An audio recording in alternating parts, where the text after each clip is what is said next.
Hello everyone, thank you for tuning in again. I am Kate Batesman, the content director at SheCanCode, and today we are discussing career lattices, what they are and why we should be making them. We're going to delve into the concept of career lattices and why they offer a fresh perspective on building a fulfilling and dynamic professional journey. Luckily, I've got the fabulous Khyati Sundaram, CEO of Applied, with me today to explore the notion of embracing versatility over the traditional career ladder. Welcome, Khyati. Lovely to have you on the podcast. Thanks, Kaylee. Lovely to be here. Thank you so much for taking time out to chat about this. We haven't had this on the podcast before, so we've got a lot to dive into today. Can we start with a bit of background about yourself, though, just to set the scene, please? Of course. So my background is quite mixed. So typical squiggly career testament coming to you. My journey started into the workforce with traditional economics. That's what I was trained in, went into investment banking, did that for a few years. Then I realized that was not what I was meant to be doing, wasn't my cup of tea. So I went back to school and was in this flux where I didn't know what I wanted to do next. And I just fell into tech. That's what I'd like to say. I tried my hand at a few things, realized that technology was one of the few ways that you could have scalable impact, scalable, sustainable impact on the planet. And then that's how I landed into tech, and I learned coding and started my first company back in 2013. Oh, wow. And you learned coding. Obviously, you didn't study that and you just decided to throw yourself into, did you do a boot camp, or how did that happen? No, just YouTube. Oh, wow. Okay. I do admit I picked up the easiest, well, what is meant to be the easiest language, which is Python. And I think it was a bit easier for me because we had a real live test case. I was starting my company with my co-founder back in 2013. Both of us knew little bits of technology, had no formal education in technology, but we helped each other. We learned of the internet, open sourced a lot of things, and built our first wobbly prototype that we raised some funds on. Amazing. And so had you seen that from somebody else then that had kind of inspired you to want to, you know, it's quite a fault to think, you know, I'm going to go off and I'm going to learn to code and I'm going to do it myself and I'm going to be self-taught. That's you know, quite a commitment. It is, but it is also a challenge in the way I was thinking of my career going forward. I had done a particular thing, investment banking, for about 5-6 years. I realized that's not where my future lay. I didn't see myself doing that for the next 30-40 odd years. And it was more about experimentation when I started this. So back end of 2012, 2013 is when I quit banking. And I went on a journey of what next? What do I value? What do I want to learn? Where will I find fulfillment? And it's those kinds of questions that inspired me to dig deeper. So I went and tried a few things. I actually went back to school, did a master's. And that's when I embedded myself in different environments to understand what I liked and what I disliked. Yeah. And that's what gave me an understanding about technology and, of course, the potential that you can have from technology. And that was the start, as they say. Amazing. It's a very inspiring story. I love it when people say, you know, I was in a career and like you just said, that's not what I wanted to do for the next 30 to 40 years. And instead of sitting in that career, you just actively thought, you know what, I'm going to do something different. And you went off and you did it. Because you do hear those people that just sit in that career that they just cannot stand. And, you know, 20 years on, they're thinking, I'm still here. I'm quite privileged and lucky because it is hard to find, and it is exactly the reason why we're here to talk about how we broaden out and adapt to new challenges and new environments. Yes, and we are going to talk about that today through career lattices. Now, what on earth do we mean by career lattice? Can you give us a definition? Yeah, so the word lattice, it creates a visualization in our heads, right? It is like a grid. It's a grid-like movement or a pattern.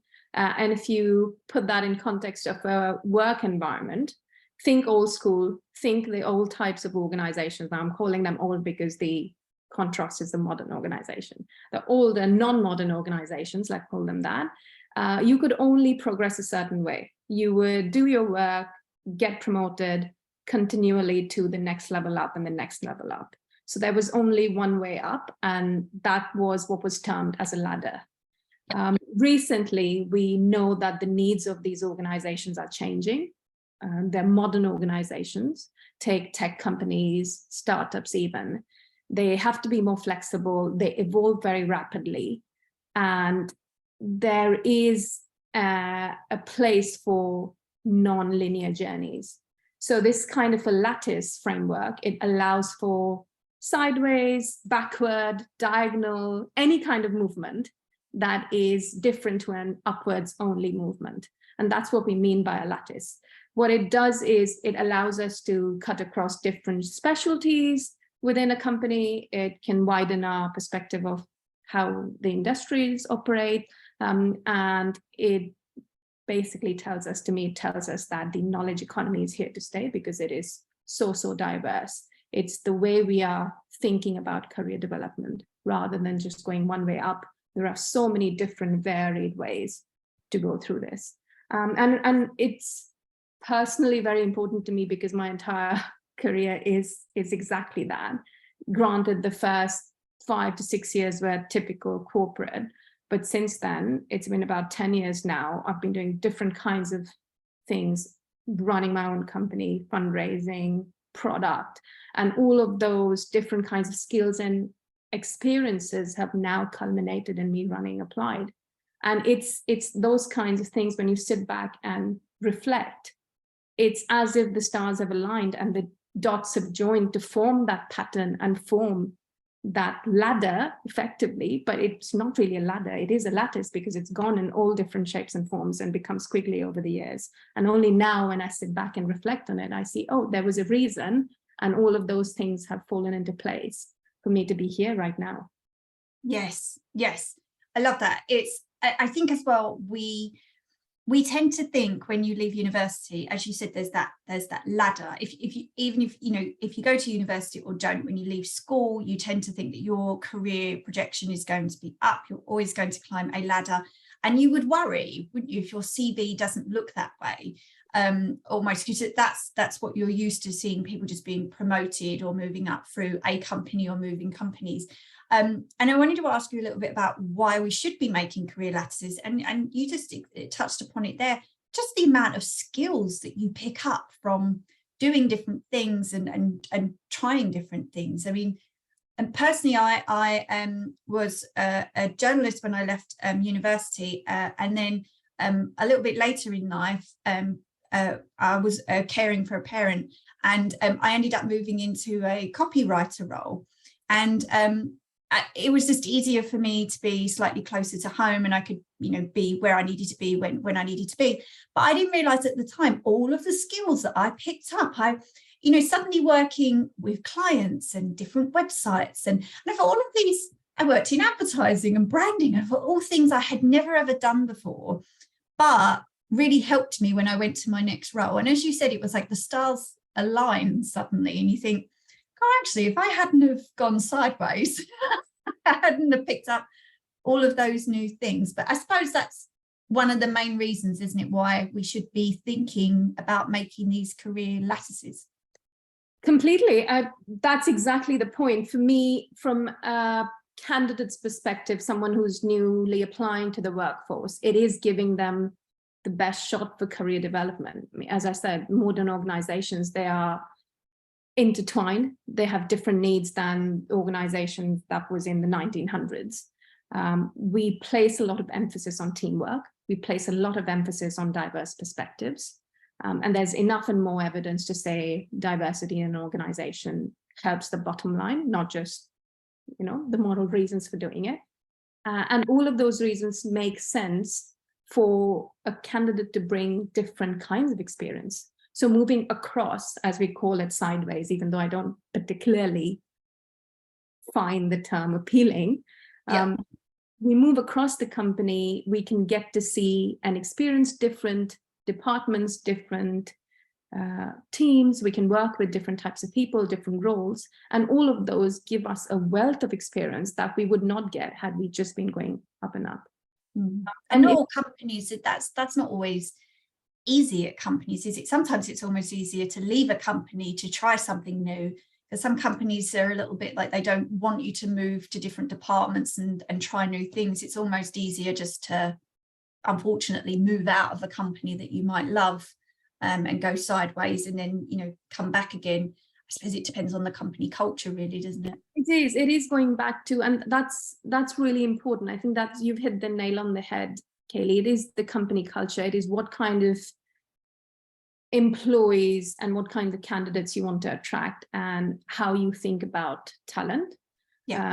So when we think about either hiring at Applied or supporting the companies we work with, we are saying we need to completely rethink the way we hire. So at a process level, it would mean different kinds of application process, your compensation policy, your onboarding. All of that starts looking very different when you start thinking of a lattice grid type approach, rather than you are going to get this pay for the next job title and the next job title up. So there's a process level change, which a lot of companies might not be able to do or have the ability to do. And then there is the culture level, which is a higher level up, which elevates this whole thing, which is, are those companies set up to allow these people with different perspectives and different experiences to thrive? And we do this all the time at Applied when we hire, because we're looking at skills holistically. And we say this to customers, we advise this to customers. Someone who's a firefighter can be a sales exec because they bring those skills.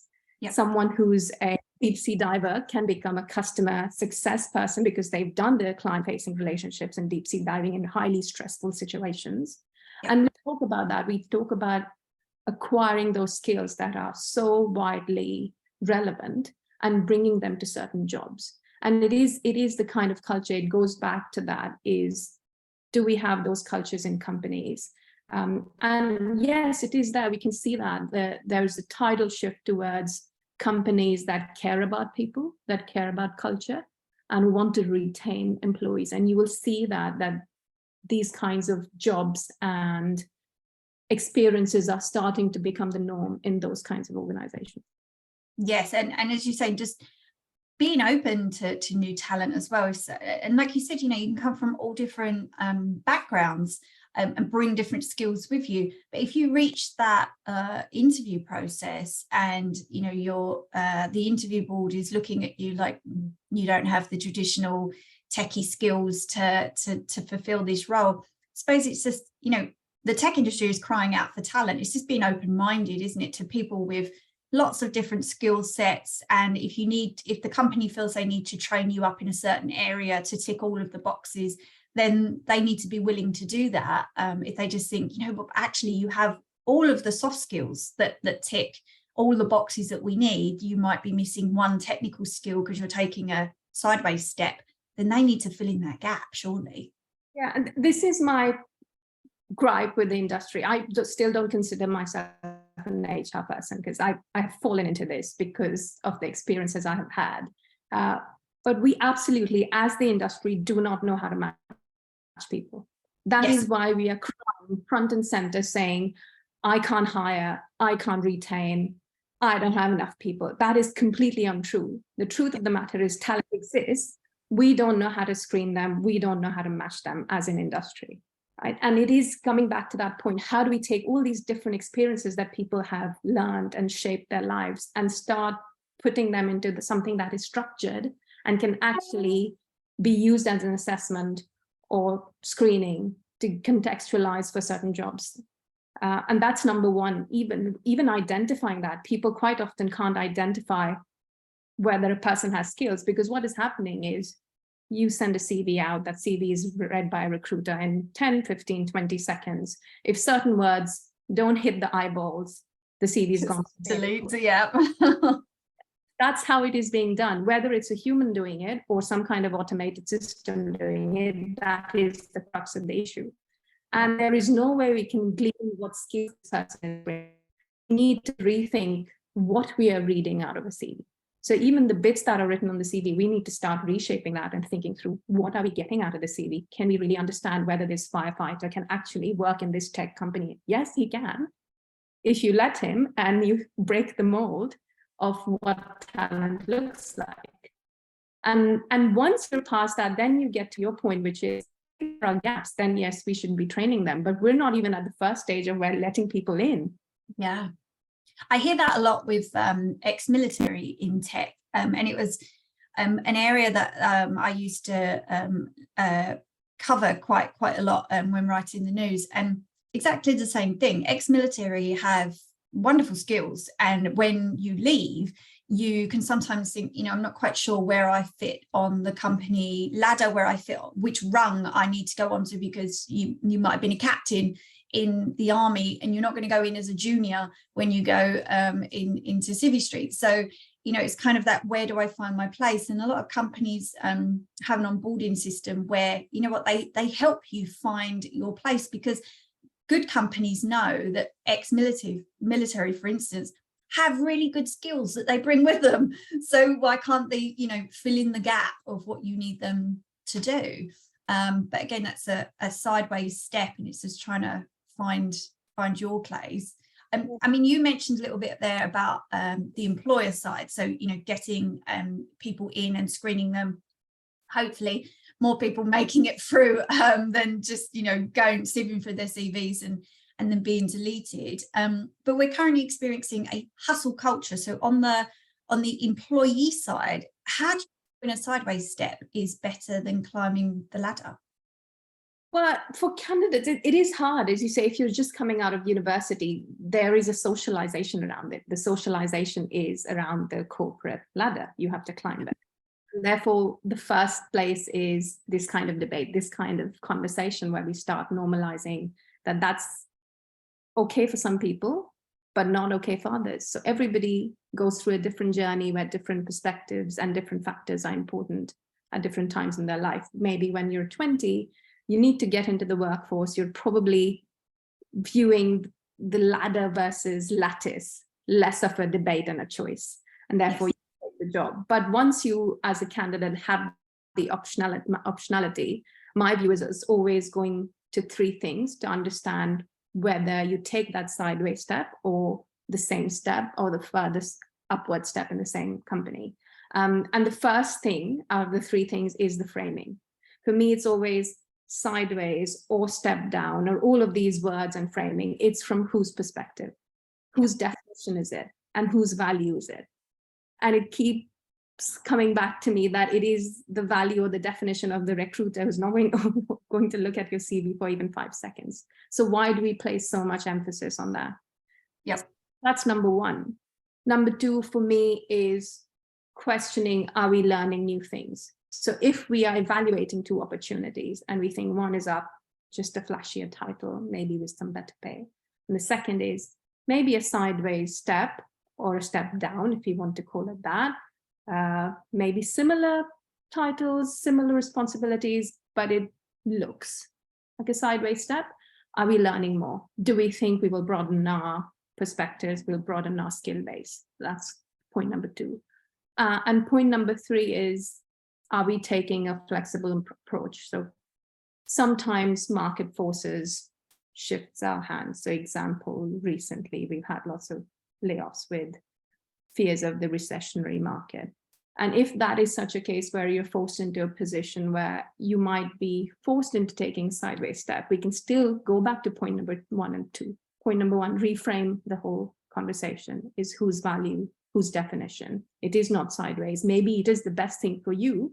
You might realize that only in 5 years' time, because the stars are aligning.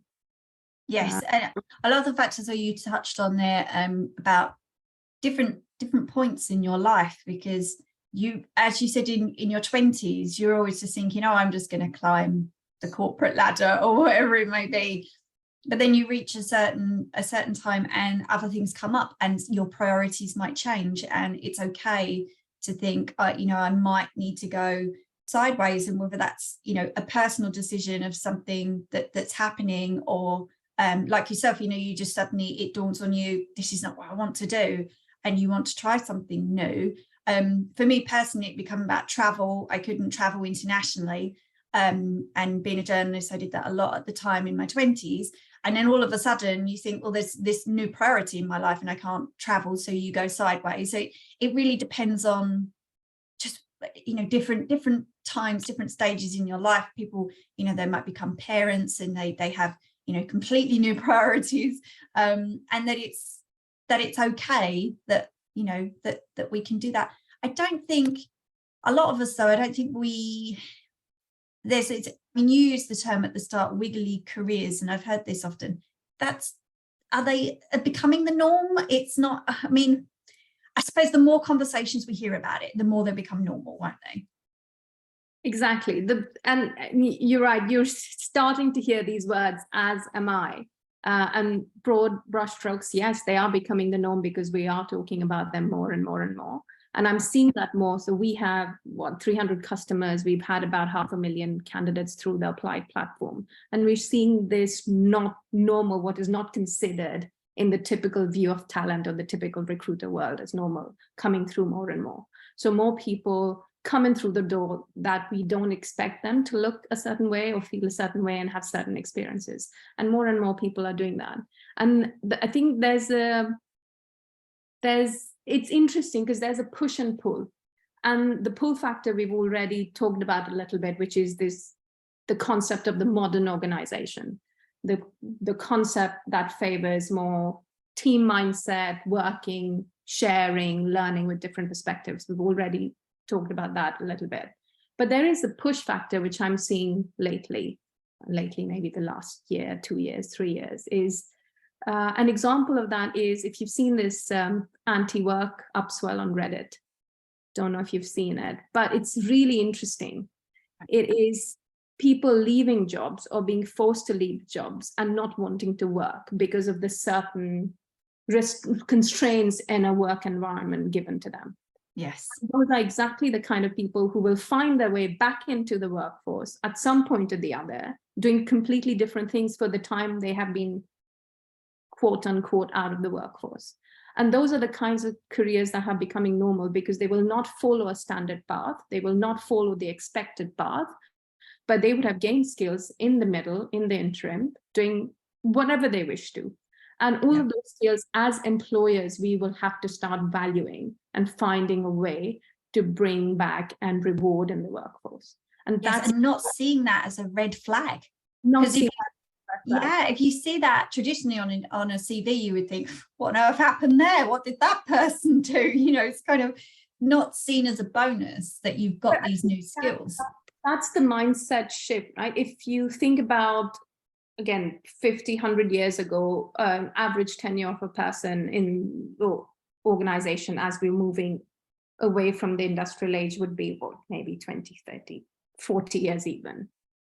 Today's age, the knowledge economy is here to stay, and we are seeing average tenure and at least in a tech company could be 2 years, 3 years. Yeah. So if that's the case, you are going to leave the company. You may not choose to do that same job in a different industry, in a different environment, and then you'll come back to the workforce. And so this is becoming normal, both with the push and pull of how we are thinking about the workforce changing, the needs of the organization changing, and even what the future of the work looks like in 2050. We don't even know what kinds of jobs will exist. So how do we think we can look at a pure CV and just look at some words on that and understand whether this person can do the job which doesn't exist today, but will exist in 20 years' time? Yes. Yeah, it's it's a tough one, and I think you are correct as an employer as well, just being more mindful of the different way, not only the different ways that people make it into tech, but also to not just disregard people because they might have gone sideways, or we've spoken about sideways and up, but there's also down, and you touched upon that a little bit before. Sometimes people feel they need to take a step down, and for employers not to look at that and think something dreadful must have happened there. It's for that person to have decided that at that moment in their life they needed to take a step down. And I wanted to ask you a little bit about how can we move past the shame of taking a step down, because that's kind of what it's seen as. It is an emotional journey, right? And take my experience. When I closed my first startup, I was applying for jobs, and that set off about an emotional journey of 6 to 8 months where I would apply for jobs and not hear back. And that's what landed me into HR tech. Still don't consider myself an HR tech person, but here I am running this company for 4 years. And it is that emotional journey that in the moment is really hard for anybody who's applying. And I can tell you, you're absolutely right. At that point, it was such a struggle for me to not get the next job that was viewed as the next step up rather than down or sideways. And what I learned from that journey was the whole concept of reframing. What are we moving towards? Like, where would I find fulfillment? What are my values? What I want to do in life? Now, I do acknowledge that is coming from a privileged place, because I have had the privilege of doing something and gaining skills. And therefore, by virtue of that, I'm now in a better position to reflect and acknowledge all those things. So that does come later in the journey as an employee in the workforce. But very early on, let's say even now, or back in 2007 when we had the banking crisis, and even last year again during COVID times, we've seen this massive layoffs. People will have to choose. Sometimes they will have to take sideways steps, and maybe steps that are viewed as down. And the way we remove the shame is, one, for the individual, for the employee to really assess what they value in life and find their path and find their happiness. But as employers, I think it's really important for us to normalize this culture of it's okay, because it doesn't matter where you've learned and where you've got that experience. It's okay because we will value that experience and we will value that expertise regardless of where you've learned it. And that's what we need to do as an industry, as employers. We need to get really good at that, which we haven't. Yes, because it can come across as you almost feel like an employer is doing you a favor. Sometimes, we done you a favor and we let you in, even though you didn't, have all of the skills that we needed, but you had some extra ones that we were interested in. It kind of needs to come from exactly as you phrased it there. We value you and your new skills. And we can, invest in you in any other areas that we need, rather than that person kind of feeling like, oh, thank God that company let me in, it's reframing it, as you said. Thinking back to your point about the ex-military, it's the parallel, I think, is the same with the women, mothers. Yeah. Once they leave, and there's enough and more, again, research on women after motherhood leaving jobs and leaving companies. And then they have to come back. And we at Applied constantly strive to explain and educate the world that once you've become a parent, you have all these other skills you've gained as a parent. And I can speak to this because I have a newborn now, and I'm learning and I'm growing as a person. And all of that can be brought back to the workforce, can be brought back to the company, into the team setting. And we don't know how to value that. We don't know how to screen for that. We don't know how to test for that as employers. And that's where the rethinking of hiring, the rethinking of career development needs to happen. How do we elevate those skills? How do we surface those skills? How do we start valuing them? Because those are the important skills in the modern organization. And you think of this now, we have AI, we have a lot of emergent technology. A lot of our jobs will be replaced. Many tasks within our jobs will be replaced. But what would not be replaced is the unique human qualities, the unique domain of humans, which is teamwork and being able to work with each other in a collaborative setting. That cannot be replaced. And that's the bit that all of these other bits and pieces and experiences of your life will bring, which is what we have to get better at solving for. Yes, I love that. All the new skills that you would learn as a parent, instead of as well that being seen as a period of absence, and just thinking, oh, there's just a gap that I have to explain on the CV. and whether it's a mum or a dad, and how long they decide to be absent from work or take a break, or whatever it may be, the reason why they're taking a break. The skills that you pick up during that time, it just should be seen, as you mentioned before, as just more valuable skills that you've brought to the table. And that's really hard to do. And while that's the positive challenge, the way one of the immediate steps, for example, that employers could do is start removing dates from CVs. And we did a national campaign in the UK. It's like, let's just remove dates from CVs, because it doesn't make sense where they learned something and there was a gap of a year or 2 years or 3 years. If we are testing for those skills in a robust way, and we are rethinking how hiring is done, then it doesn't matter whether there was a gap of half a year, because they suddenly haven't ceased to be the same person. They suddenly haven't lost the skills if they've become a mother, for example.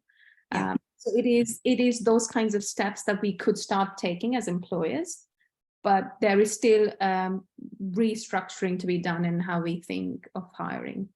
And Yes, because I wanted to ask you a little bit about that, about what companies can do to support those with less traditional career paths. And you mentioned a great one there, removing dates. And I think sometimes as well, if you don't want to reveal, where you were or what you were doing, and you're okay talking about it on the surface.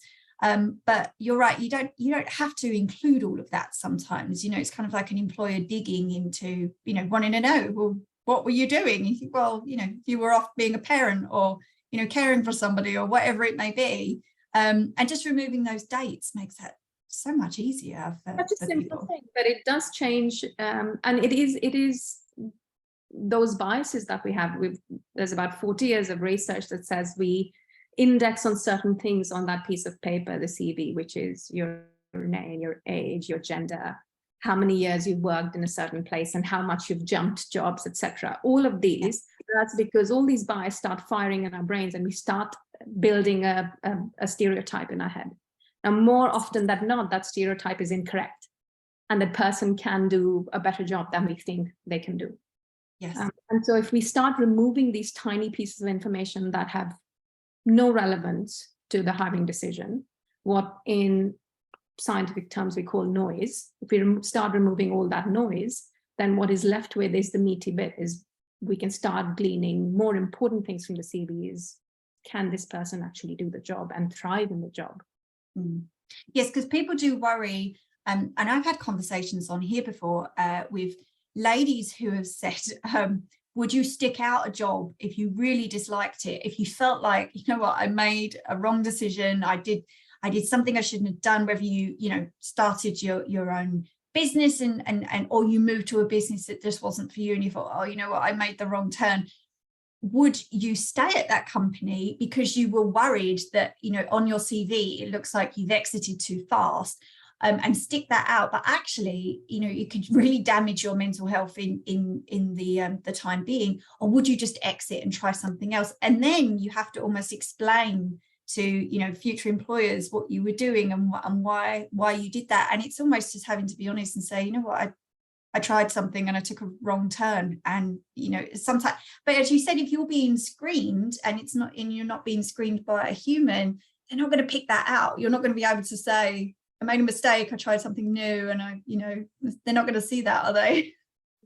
And yeah, it's an inflection point, I think, because it's the way technology is changing, especially with AI. We really need to think through what hiring and skills mean in the world of AI. Most of us will start using AI in the next 2, 3, 5 years, 10 years. It might be very prevalent in the way we do our work.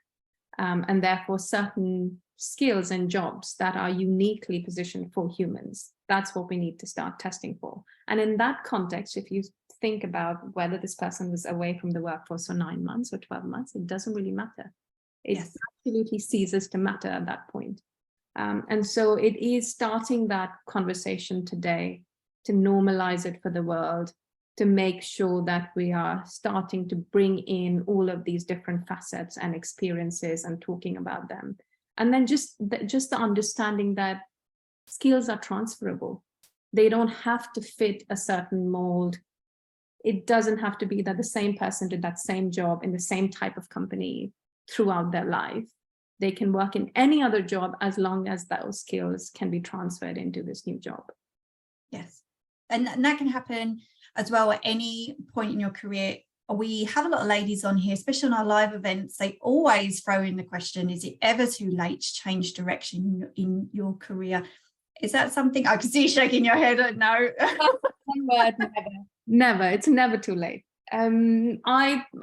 I've said this before. We're seeing the average tenure to be 2-3 years in context of a modern organization, not what they would be in my parents' generation, where they would work 30-40 years in an organization. And if you start thinking of your next 2-3 years and where you would find fulfillment or what you would value as skills, then that starts reframing the conversation in your head.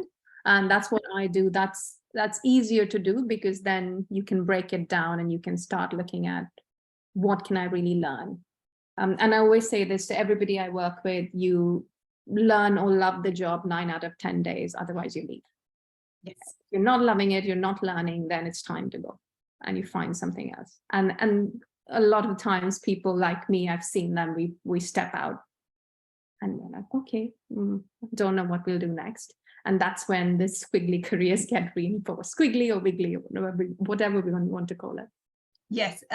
And you're right. I have heard that on here before. A lot of ladies have said to me, you know what, when it gets to the point where you just don't think that environment is right for you, and you're starting to worry, and you're thinking, you know what, you should just go, instead of worrying about, you should have at least a minimum of 1 year on your CV, kind of, you're going to be able to stick it out. If you're not enjoying it, then just exit. And I think I've had a few ladies tell me the same. There is always that worry though of what that is, and we've all been there.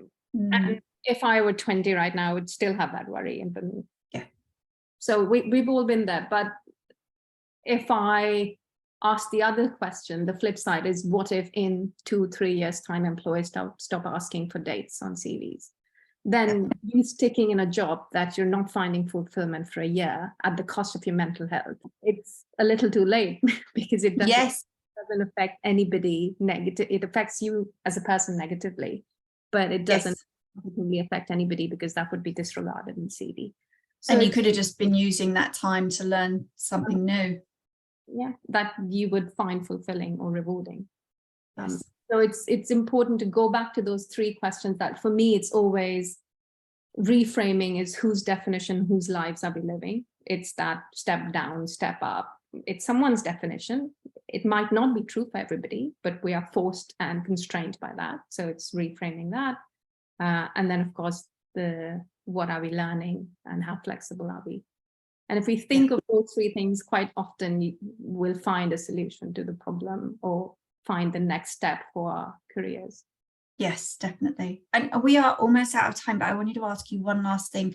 Do you have any advice for our listeners on taking a sideways step, or if they're considering it? And would love to know any advice that you wish someone had told you when you went sideways. Well, one advice piece, which is take a chance.